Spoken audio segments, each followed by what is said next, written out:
1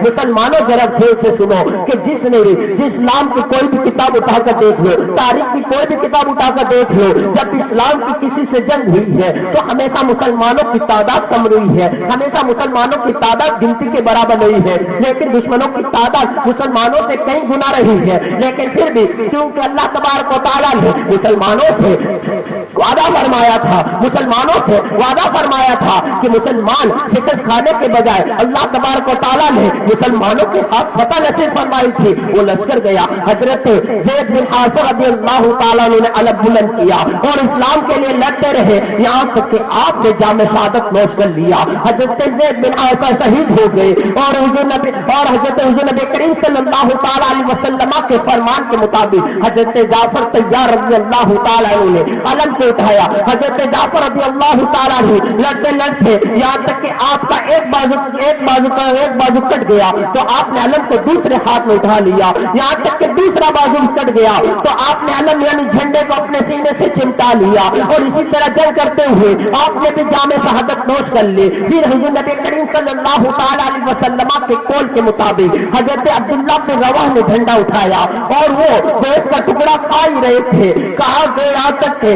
دشمنوں نے آ کر آپ پر حملہ کیا، آپ بھی دشمنوں سے لڑتے ہوئے آپ نے بھی جام شہادت نوش کر لیا۔ پھر مسلمانوں نے اپنے آئے سے حضرت خالد بن ولید کو اسلام کا سپہ سالار مقرر کیا۔ ادھر پیارے آقا صلی اللہ تعالیٰ علیہ وسلم مدینے میں بیٹھ کر صحابہ کرام کو خبر دے رہے ہیں کہ دیکھو زید نے جھنڈا لیا اور وہ شہید ہو گئے، حضرت جعفر نے جھنڈا لیا اور انہوں نے جام شہادت نوش کیا، حضرت عبداللہ بن رواحہ نے علم اٹھایا، انہوں نے بھی جام شہادت نوش کیا۔ پھر اللہ کی تلواروں میں سے ایک تلوار نے جھنڈا اٹھایا اور اللہ تبارک و تعالیٰ نے ان کے ہاتھ میں فتح نصیب فرمائے، یعنی جیسے ہی حضرت خالد بن ولید نے علم لیا تو اسلامی لشکر کو پیچھے کیا اور اسلامی لشکر کو پیچھے کرنے کے بعد حضرت خالد بن ولید نے اسلامی لشکر کی نئی ترتیب کی، یعنی میمنہ والوں کو میسرا پر، میسرا والوں کو میمنہ پر، قلب کو بیچ میں اور قلب کو پیچھے اور پیچھے والوں کو آگے کھڑ دیا۔ جب کفار نے اس لشکر کی ترتیب دیکھی تو سوچا کہ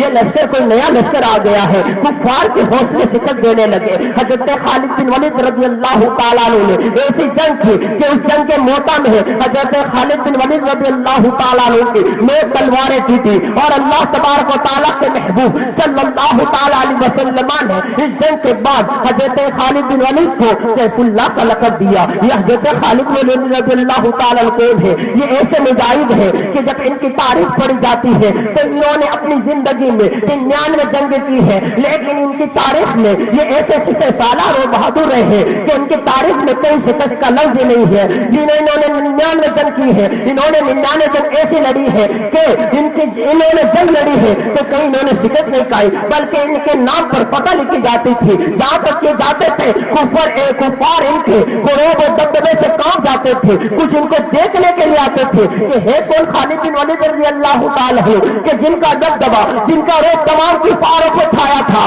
کہ اگر لڑ رہے گجرات میں ہے تو بنگال بہار والے ان سے کانپ رہے ہیں، ایسا روب و دبدبا تھا کہ حضرت خالد بن ولید رضی اللہ تعالیٰ ایسے سپہ سالار تھے کہ جن کی تلوار کے سامنے اگر کوئی بھی آ جاتا لیکن وہ بچ نہ پاتا۔ حضرت خالد بن ولید رضی اللہ تعالیٰ کی کسی نے پوچھا، اے خالد بن ولید رضی اللہ تعالیٰ تمہارے یہ کیا وجہ ہے کہ تم جس جنگ میں بھی جاتے ہو تم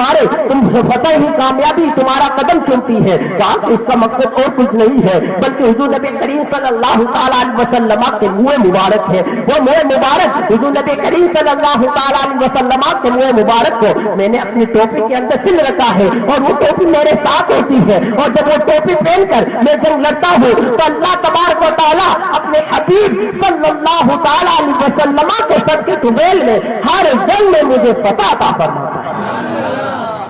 یہ حضور نبی کریم صلی اللہ تعالیٰ علیہ وسلم کے منہ مبارک کی برکت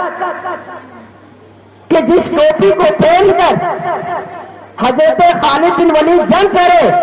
تو اللہ تبارک و تعالیٰ انہیں فتح عطا فرمائے۔ یہ تو 3000 لشکر اسلام تھا کہ جنہوں نے 1 لاکھ کو شکست دی، اور شکست دینے کے بعد مانے غنیمت بھی ہاتھ آیا، اور یہ جب مکہ مدینہ میں داخل ہوئے تو پیارے آقا صلی اللہ تعالیٰ علیہ وسلم نے ان کا استقبال کیا، کیونکہ 3000 نے 1 لاکھ کو شکست دی تھی۔ یہ کوئی معمولی کارنامہ نہیں ہے، بلکہ یہ بہت ہی بڑا کارنامہ ہے، اس کو غزوہ بھی شمار کیا جاتا ہے۔ حالانکہ پیارے آقا صلی اللہ تعالیٰ علیہ وسلم اس جنگ میں شریک نہیں ہوئے، اس کو غزوہ اس لیے شمار کیا جاتا ہے کہ پیارے آقا صلی اللہ تعالیٰ علیہ وسلم مدینے میں بیٹھ کر صحابہ کرام کے درمیان پورا نقشہ بیان کر رہے تھے، یعنی ایسا لگ رہا تھا کہ پیارے آقا صلی اللہ تعالیٰ علیہ وسلم خود پر نفس نفیس اس جنگ میں شریک ہو اور تمام خبریں دے رہے تھے۔ یہ ہے دور و نزدیک کے سننے والے ہو کانے لالے کرامت پہ لاکھوں سلام، اور کوئی غیب کیا تم سے نیا ہو بلا، جب نہ خدا ہی چھپا تم پہ کروڑوں درود۔ اس طرح اسلام کی ایسی جنگیں ہوئی، لیکن جب 7 ہجری آئے، حضور نبی کریم صلی اللہ تعالی علیہ وسلم جو معاہدہ کیا تھا حدیبیہ میں کہ مسلمان آئندہ سال آ کر عمرہ کریں گے، تو پیارے آقا صلی اللہ تعالی علیہ وسلم نے اعلان کروایا کہ چلو صحابہ کرام، ہمارا جو وعدہ تھا عمرہ کے لیے جانے کا، چلو تیار ہو جاؤ۔ صحابہ کرام تیار ہوئے، 2000 کا لشکر ہے۔ حضور نبی کریم صلی اللہ تعالی علیہ وسلم نے اپنے ساتھ ہتھیار بھی لی ہے، کیونکہ حضور نبی کریم صلی اللہ تعالی علیہ وسلم جانتے تھے کہ کفار اگر دھوکہ دیں گے تو ان سے جنگ کی بھی نوبت آ سکتی ہے۔ پیارے آقا صلی اللہ تعالی علیہ وسلم نے اپنے ساتھ 60 اونٹ قربانی کے لیے، اور یہ قافلہ چلا۔ جب مکہ کے قریب پہنچا، حضور نبی کریم صلی اللہ تعالی علیہ وسلم نے ہتھیاروں کے وہیں رکھا اور ان کی نگرانی کے لیے چند افراد کو متعین کیا۔ حضور نبی کریم صلی اللہ تعالی علیہ وسلم خانہ کعبہ میں داخل ہوئے۔ کفار کی بات ناگوار گزری، حالانکہ انہوں نے معاہدہ کیا تھا، اس وجہ سے وہ دیکھ رہے تھے اور ہنس رہے تھے کہ یہ چرواہے، یہ بھیڑ بکریاں چرانے والے، یہ کسان، یہ کھیتی کرنے والے، ان میں کا دم ہے کہ وہ طواف کریں گے، یہ طواف کر سکیں گے۔ پیارا آقا صلی اللہ تعالی علیہ وسلم نے جب اس تانے کو سنا تو حضور نبی کریم صلی اللہ تعالی علیہ وسلم نے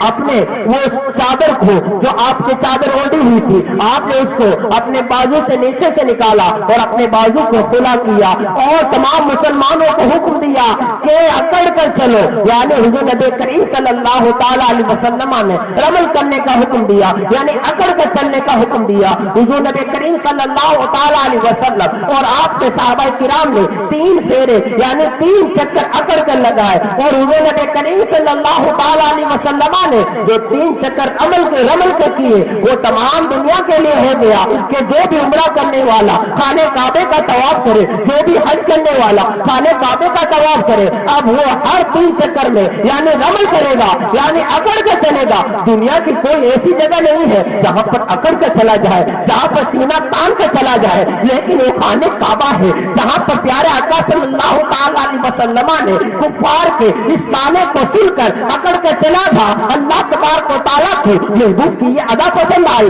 تمام حاجیوں کے لیے، تمام عمرہ کرنے والوں کے لیے یہ قرار دیا کہ وہ 3 چکر 3 پھیرے خانہ کعبہ کے اکڑ کر چلے۔ یہ حضور نبی کریم صلی اللہ تعالی علیہ وسلم کی ادا تھی، جو ان مسلمانوں نے وہاں پر ادا کر کے حضور نبی کریم صلی اللہ تعالی علیہ وسلم کی پیروی کی تھی۔ تو اللہ تبارک و تعالیٰ نے تمام کے لیے حکم لگا دیا کہ جو بھی حج کرنے والا، عمرہ کرنے والا طواف کرے تو 3 چکر میں رمل کرے، یعنی اکڑ کر چلے۔ جب حضور نبی کریم صلی اللہ تعالی علیہ وسلم خانہ کعبہ کے طواف سے فارغ ہوئے، 3 دن رکنے کے بعد کفار نے کہا آپ سے جو معاہدہ ہوا تھا وہ 3 دن کا تھا، 3 دن ختم ہوئے، آپ یہاں سے آپ چلے جائیے۔ حضور نبی کریم صلی اللہ تعالی علیہ وسلم وہاں سے چلے آئے، اور پھر آسن 8 ہجری میں فتح مکہ ہوا۔ فتح مکہ وہ عظیم الشان لڑائی ہے جس میں اللہ تبارک و تعالیٰ نے مسلمانوں کو فتح دی۔ اسی لیے اللہ تبارک و تعالیٰ نے اس کا ذکر قرآن میں فرمایا اذا جاء نصر اللہ والفتح، یعنی جب اللہ تبارک و تعالیٰ کی طرف سے فتح آئی، یہ قرآن نے فرمایا اور جو نبی کریم صلی اللہ تعالیٰ علیہ وسلم کی طرف وہی نازل ہوئی، اے محبوب آپ فرما دو قل جاء الحق وزهق الباطل ان الباطل كان زهوقا، یعنی بے محبوب آپ فرما دو حق آیا اور باطل مٹ گیا، بے شک باطل کو مٹنا ہی تھا، باطل کو ختم ہونا ہی تھا۔ اس کی وجہ کیا تھی؟ حضور نبی کریم صلی اللہ تعالیٰ علیہ وسلم حالانکہ ان کے درمیان یہ معاہدہ ہوا تھا کہ 10 سال تک فریقین آپس میں جنگ نہ کریں گے۔ اس کی وجہ یہ ہوئی کہ بنو بکر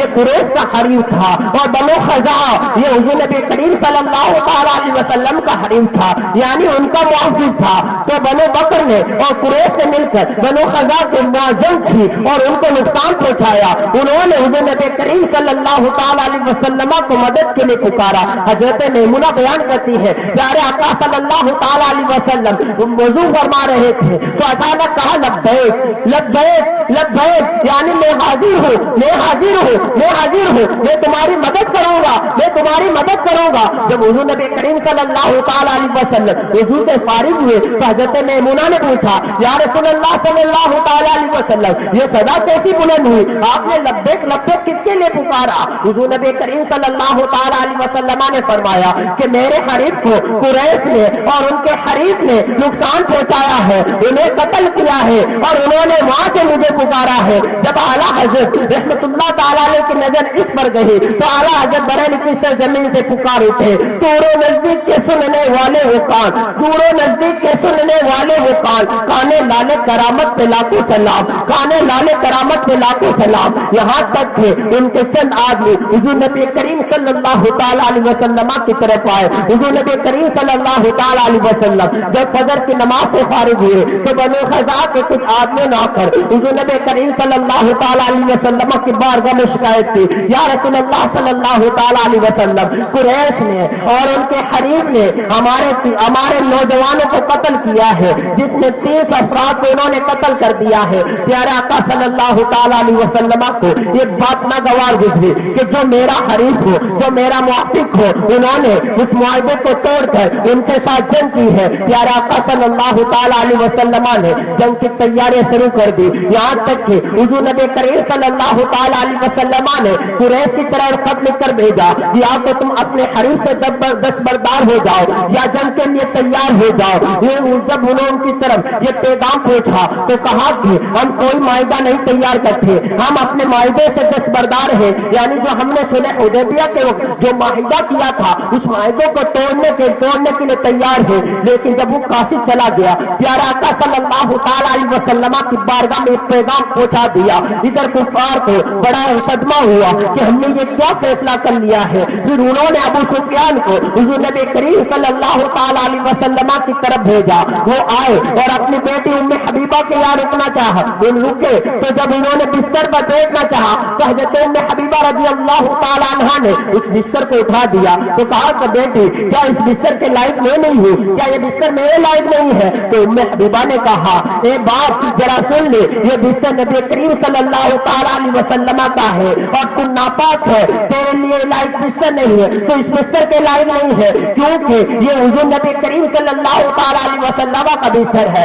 یہاں سے وہ نکل کر حضور نبی کریم صلی اللہ تعالیٰ علیہ وسلم کے پاس گئے، کہا کہ معاہدہ کی شرطیں لگا لی جائے، معاہدہ برقرار رہنے دیا جائے۔ حضور نبی کریم صلی اللہ تعالیٰ علیہ وسلم نے اپنے چہرے کو پھیل لیا، وہ سیدنا صدیق اکبر کے پاس گئے، حضرت عمر کے پاس گئے، حضرت علی کے پاس گئے، لیکن کسی صحابی نے بھی یہ نہیں کہا کہ جب نبی نے تجھے ٹھکرا دیا ہے، نبی جب معاہدے کے لیے تیار نہیں ہے تو ہم نبی کے حکم عدولی نہیں کر سکتے، ہم حکم کو پھیر نہیں سکتے، اس لیے کہ نبی کا حکم اٹل ہے، جو حضور نے فیصلہ کر لیا ہے وہ آخری فیصلہ ہے۔ آخر حضرت علی نے کہا کہ تم جا کر یہ اعلان کر دو کہ ہمارا پچھلا معاہدہ انہوں شخص کے ساتھ قائم ہے۔ کہا کہ اس سے کیا ہوگا؟ کہا ہوگا تو کچھ نہیں بلکہ تم اپنے دل کو تسلی دے سکتے ہو۔ اس نے آ کر مسجد نبی میں اعلان کر دیا، کہا کہ ہمارا پرانا معاہدہ جو تھا انہی شخص کے ساتھ قائم ہے، لیکن حضور نبی کریم صلی اللہ تعالیٰ علیہ وسلم نے اور مسلمانوں نے اسی کا کچھ جواب نہیں دیا۔